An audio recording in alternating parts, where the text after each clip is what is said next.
যারা মাঠে ময়দানে খেদমত, মেহনত, সিয়াসত ইত্যাদি করেন, তারা এতটা সীমা লঙ্ঘন পর্যন্ত পৌঁছে গেল, এখন তারা মুখ ফুটে এটাও বলে মাসালা মাসাইলে দিন নাই, কাজ করা উচিত।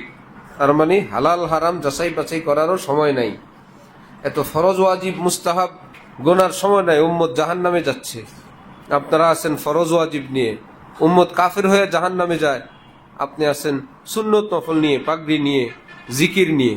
ওয়ালা জিক্রুল্লাহি আকবার। আল্লাহ পাক বললেন পৃথিবীর সব কিছুর চেয়ে জিক্রুল্লাহ আকবার, সবচেয়ে বড়। জিকিরের সময় নাই। নষ্ট যখন হয় তখন মুখ থেকে নষ্ট কথাই আসে। কোনো হুদুদ, কোনো আদব, কোনো লিহাজ, কোনো রিয়ায়ত, বড় ছোটর তারতম্য, মাসায়েলে শরঈয়ার প্রতি শ্রদ্ধাবোধ কিছুই তখন থাকে না, মুখে আসে আর বলতে থাকে। নাহমাদুহু ওয়া নুসাল্লি আলা রাসূলিহিল কারীম, আম্মা বা'দ। হযরত হাকিমুল উম্মত মুজাদ্দিদুল মিল্লাত মাওলানা শাহ আশরাফ আলী থানভী নওয়ারাল্লাহু মারকাদাহুর কিতাব তুহফাতুল উলামা। तलबा व उलमा मैदान में क्यों नहीं आते?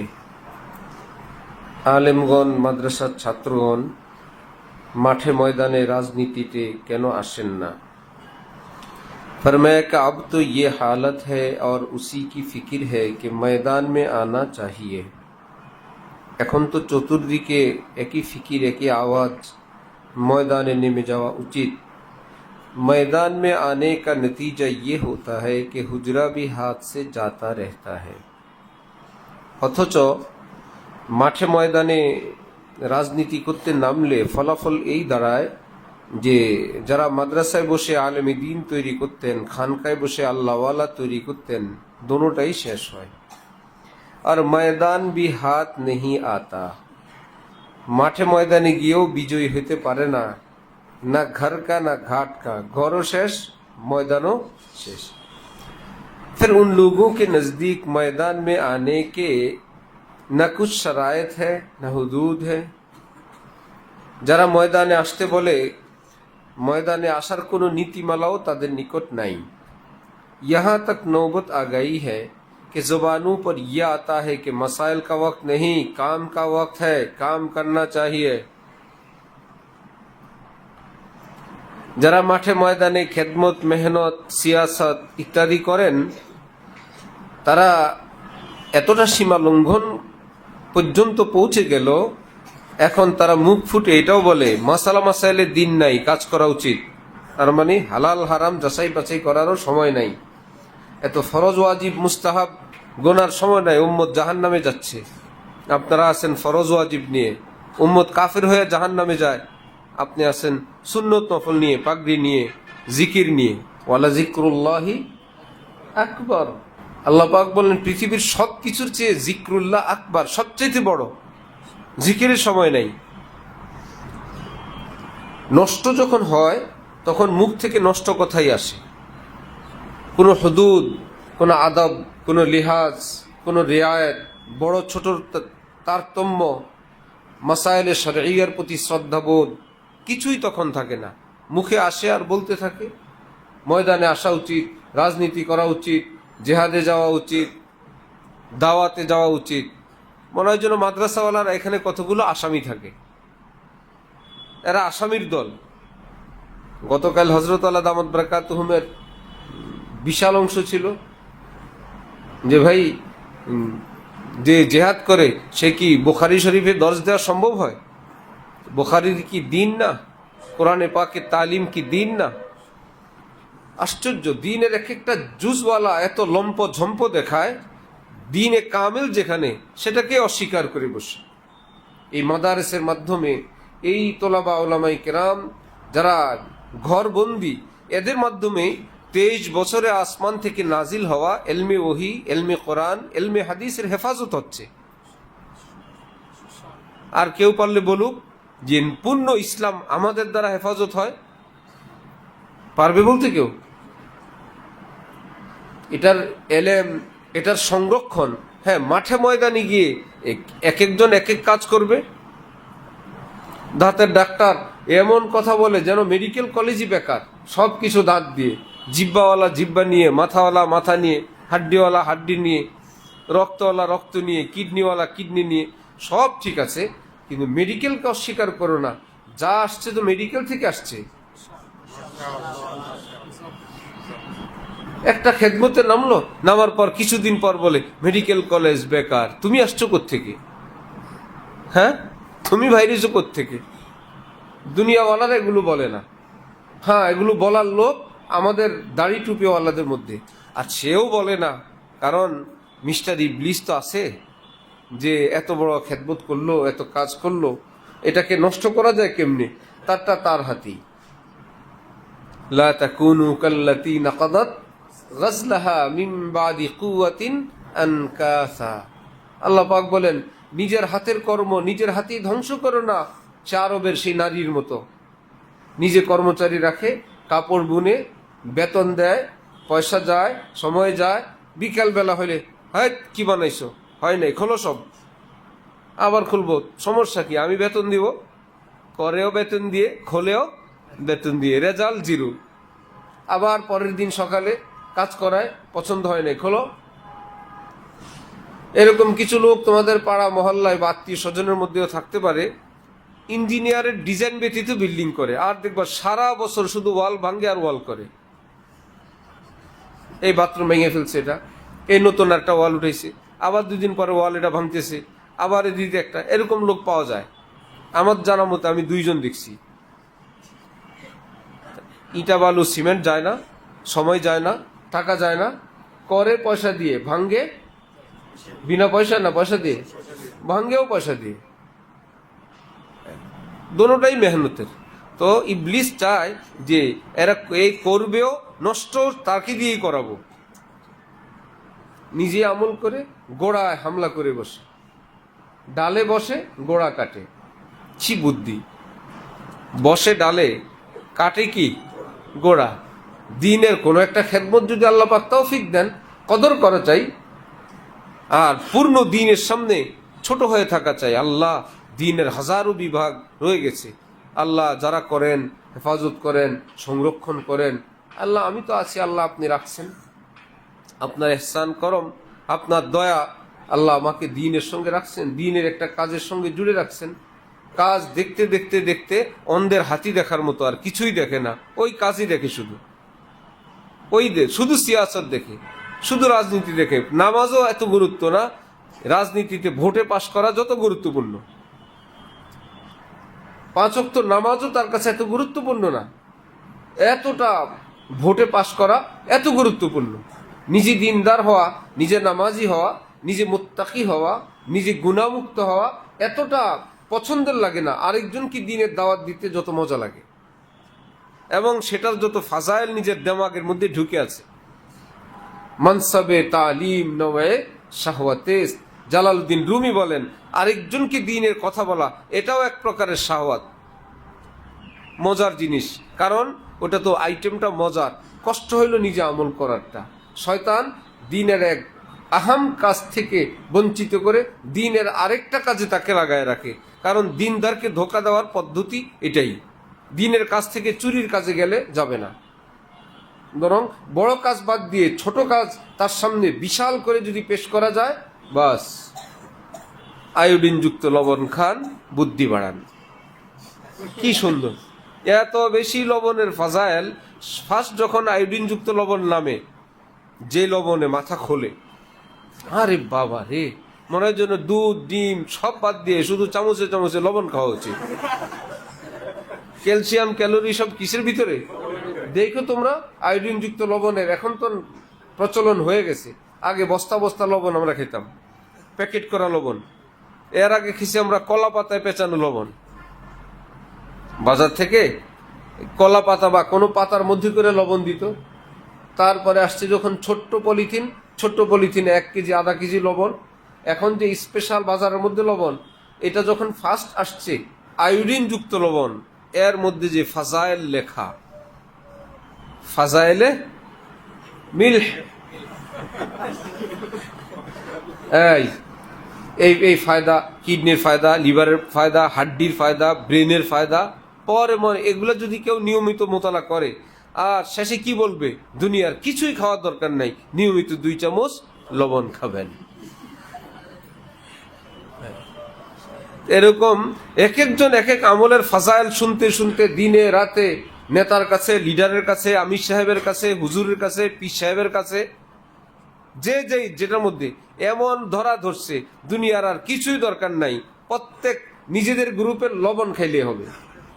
হ্যাঁ, একজন স্বাস্থ্য বিশেষজ্ঞর নিকট গেলে বলবে লবণ খাওয়ার সঙ্গে এই পরিমাণ, বাকি শাকসবজি খাবেন, দুধও খাবেন, ডিমও খাবেন, পনির খাবেন, ঘি খাবেন, অনেক কিছু মিলে আপনার শরীরের ভিটামিনের সাপোর্ট হবে।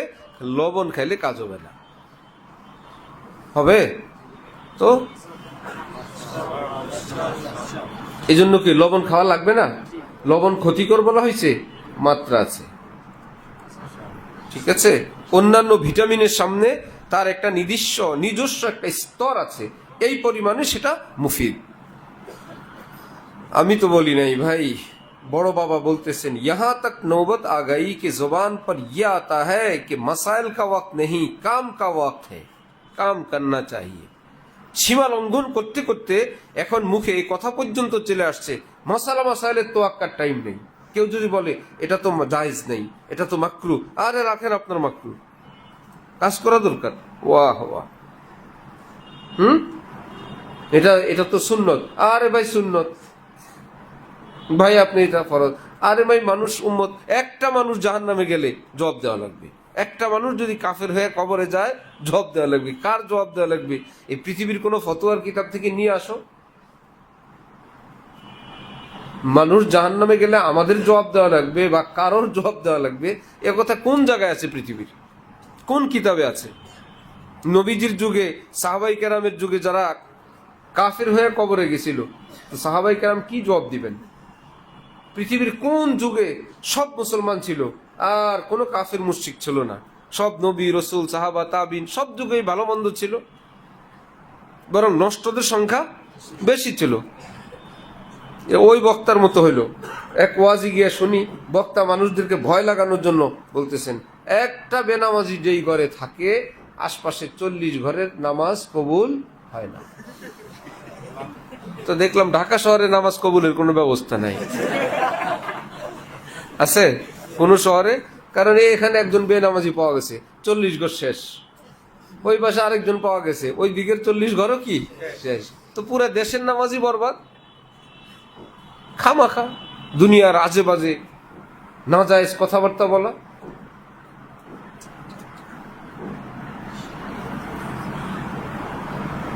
ঘরের ভিতরে গিয়া বলে, নিজেরটাকে নিজে ভাবে ভাড়ায় না বললে বেচা হয় না।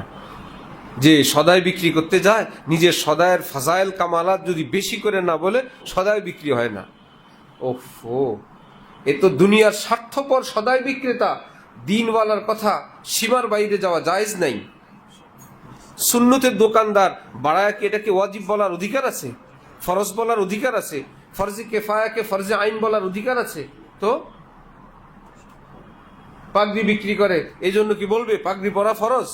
কি ব্যাপার ভাই, সুন্নত বললে কেউ কিনবে না। যে পড়তেও পারেন, নাও পড়তে পারেন, আমি এমন একটা জিনিস বিক্রি করি, এটা বললে তো আমার পাগড়ি বেচা যাবে না। এই জন্য বলি মুসলমানরা পাগড়ি পরা ফরজ। কি উদ্দেশ্য? যাতে আমার আইটেম বিক্রি হয়ে যায়। এই কথা বলা জায়েজ? সख्त अफसोस है, परितापेर विषय कि बाजू की तो यहाँ तक नौबत आ गई कि इल्म दीन में मशगूल होने को फजूल और बेकार समझते हैं। ভয়ঙ্কর আফসোসের কথা, কোন কোন সীমা লঙ্ঘনকারী মানুষের মুখে এ কথাও এসে গেছে, ইলমে দ্বীনের সঙ্গে যারা যুক্ত, হাফেজ, আলেম, উলামায়ে কেরাম, ফুকাহায়ে উম্মত, মাদারিস এবং দারুল ইফতায় যারা গভীর ইলম নিয়ে যাদের জীবন বিলীন করতেছেন, বলতেছে তারা বেকার কাজে আছেন। না মালুম ये सबक कहां से हासिल किया, জানি না এই ভয়ঙ্কর অপরাধের কথা তারা কোত্থেকে শিখলো। यूरोप में भी तो ये तरीका नहीं, वहां भी बाज औकात इस किस्म की तहरीकात होती हैं, मगर जो जमात इल्म की तहसील में मशगूल है, उसको उनकी तहरीकात में शिरकत की इजाज़त नहीं दी जाती। होश से काम करने की ज़रूरत है, जोश से अव्वल तो काम नहीं होता, और अगर होता भी है तो उसकी उम्र बहुत थोड़ी होती है। হাকিমুল উম্মত হযরত থানভী বলেন, বিদেশেও তো বিভিন্ন অবস্থায় বিভিন্ন হালাত আসে, মুসলমানদের উপর জুলুম অত্যাচার হয়, আন্দোলন হয় দাবি আদায়ের জন্য, তখনও তো আলিম তালিবে ইলমদেরকে তাদের কাজে থাকতে দেওয়া হয়। আপনারা আপনার কাজে থাকেন, অন্যান্য মুসলমান আমরা যারা সে বিষয়ে আমরা ফিকির করি। মাঠে ময়দানে আপনারা চলে আসলে মাদ্রাসা বন্ধ হয়ে যাবে, আলেম তৈরির কারখানা বন্ধ হয়ে যাবে।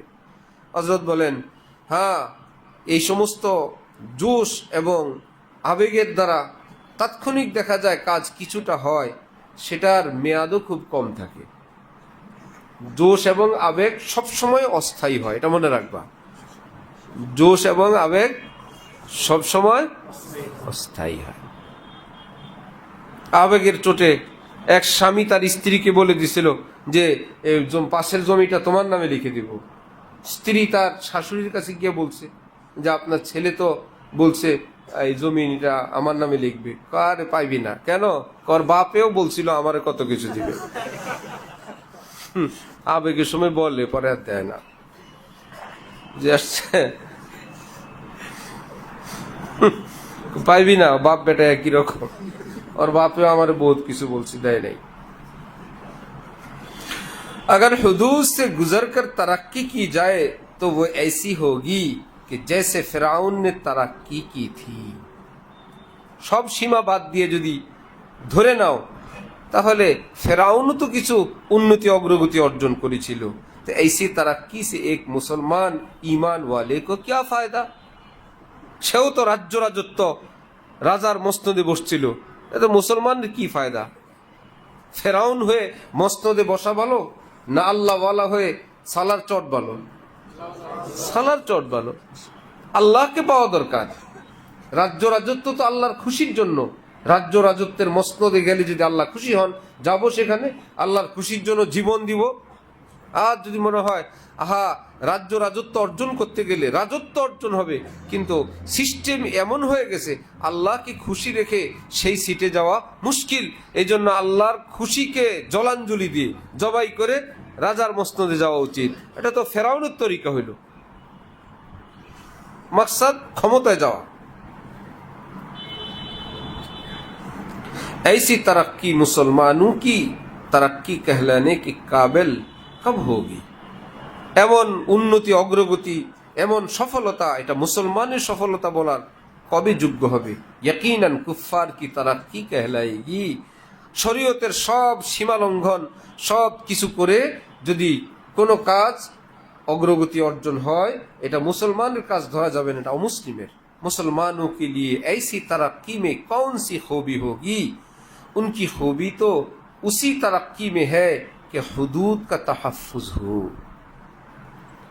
সীমা লঙ্ঘন করে কোনো সফলতা মুসলমানের সফলতা নয়, সীমা রক্ষা করে এটা মুসলমানের সফলতা।